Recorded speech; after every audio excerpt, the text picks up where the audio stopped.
जैसे आपको पता है कि अभी इंडिपेंडेंस डे जो है आने ही वाला है, तो उसके लिए हम एक बाइक रैली ऑर्गेनाइज कर रहे हैं, जिसमें मतलब हम अपने फ्रीडम स्ट्रगल को तो याद कर ही रहे हैं, उसके अलावा आपके माध्यम से हम समाज में जो कुछ जैसे मतलब के प्रति जागरूकता, जो कंजम्पशन ऑफ एनडीपीएस आइटम्स जो है उसके अगेंस्ट जो है हम एक मुहिम चलाएंगे, और इसमें आप लोगों को सहयोग भी चाहिए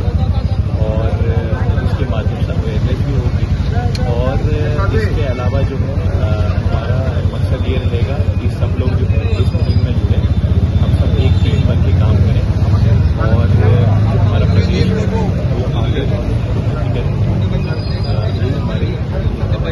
सर, इंडिपेंडेंस डे को लेकर सिक्योरिटी मेजरमेंट क्या लिया गया? जैसे